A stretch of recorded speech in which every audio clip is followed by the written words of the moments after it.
नमस्कार, मी Suvarna home kitchen मध्ये परत एकदा तुमचं अगदी मनापासून स्वागत। आज मी तुम्हाला नागपंचमी स्पेशल बघा गव्हाची खीर दाखवणार आहे। ती पण किती सॉफ्ट आणि एकजीव झालेली आहे।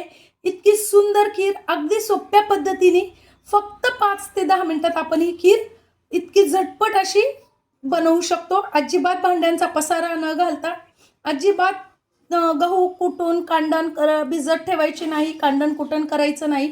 इतक्या सोप्या पद्धतीने मस्त अशी गव्हाची खीर आपण आज बघणार आहोत। ही सुंदर अगदी चविष्ट अप्रतिम खीर बनवण्यासाठी मी इथे घेतलेला आहे दलिया। हा सम्राटचा दलिया आहे। खूप छान खीर बनते याची।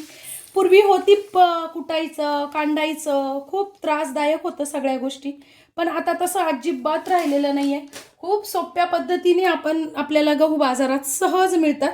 मी हा गव्हाचा जो दलिया येतो ना तोच घेतलेला आहे। हा खूप सुंदर असा बारीक आपला रवा कसा असतो जाडसर तसाच हा येतो। खूप सुंदर खीर बनते याची बघा। स्वच्छ पण खूप असतो, त्यामुळे आपला खूप वेळ वाचतो। आणि खरंच आपल्याकडे वेळ सणासुदीला तर खरंच खूप वेळेचा प्रॉब्लेम असतो, आपल्याला सगळीच घाई झालेली असती। त्यामुळे खूप सुंदर असं या दलियाचा आज मी तुम्हाला गव्हाची खीर कशी बनवायची ते दाखवणार आहे। तर बघा 1 वाटी मी घेतलेला आहे दलिया। आता आपल्याला काय करायचं आहे, कुकर मध्येच आज आपण खीर बघणार आहोत। तर मी दलिया आता हा स्वच्छ 2 ते 3 पाण्याने धुवून घेणार आहे। आणि आता काय करायचं आपल्याला, ज्या वाटीने आपण दलिया घेतलेला आहे किंवा ते गहू घेतलेले आहेत खिरीचे, त्याच वाटीने 4 वाटे आपल्याला पाणी घालून घ्यायचंय, म्हणजे चौपट पाणी आपल्याला हवं आहे। तर 4 वाटे आपण पाणी घालून घेतलेलं आहे आणि आपल्याला आता कुकरला 2 ते 3 शिट्ट्या करून छान असं आपल्याला हे शिजवून घ्यायचंय। किती छान दलिया शिजलेला आहे, म्हणजे हे गहू शिजलेले आहे अगदीच मस्त, खूपच छान झालेले आहेत। बघा गूळ चिरून घेतलेला आहे, थोडंसं जायफळ किसून घेतलेलं आहे। गुळाच्या पदार्थांना जायफळ छान लागतं। त्यानंतर थोडेसे घेतलेले आहेत मी इथे ड्रायफ्रुट्स तुम्हाला आवडतील तसे घाला, नाही घातले तरी चालतील, कारण या खीरीला स्वतःचीच अशी एक वेगळी खूप सुंदर टेस्ट असते। आणि थोडंसं घेतलेलं हे सुकच खोबरं आहे, तुम्हाला पाहिजे तर तुम्ही ओलं खोबरंही घेऊ शकता। आता मी इथे घेतलेली एक कढई आणि साधारणतः 1 ते 1.5 चमचे तूप आपल्याला त्याच्यात टाकून घ्यायचं आहे।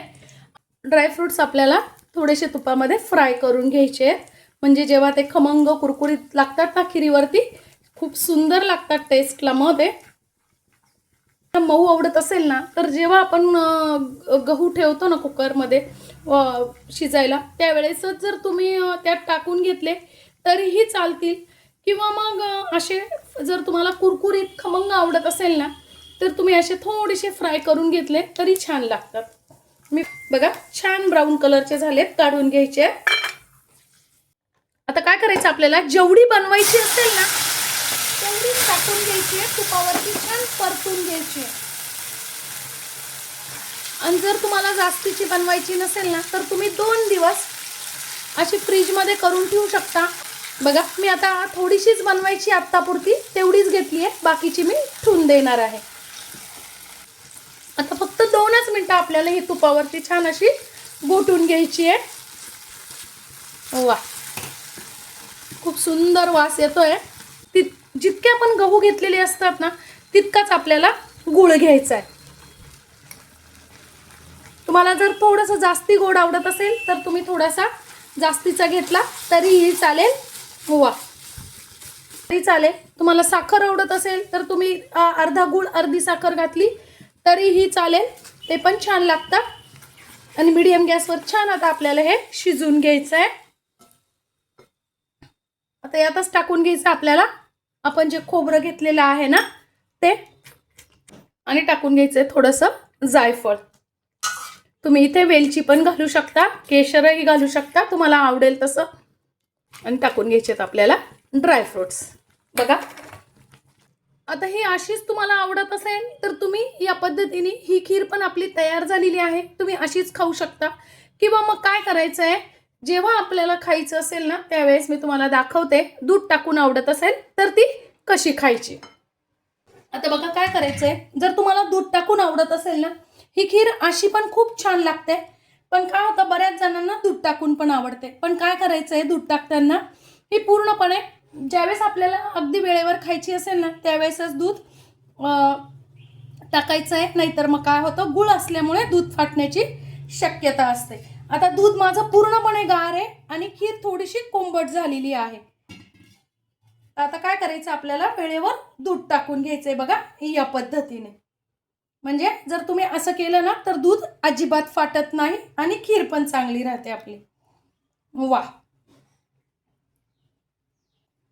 मस्त अशी आपली खीर तयार आहे. आजची माझी ही साधी सोपी नागपंचमी स्पेशल गव्हाची खीर चवीला पण खूप सुंदर लागते. तुम्हाला कशी वाटते कमेंट्समध्ये नक्की सांगा. चॅनलवर नवीन असाल तर चॅनलला लाईक, सबस्क्राईब आणि शेअर करा. धन्यवाद.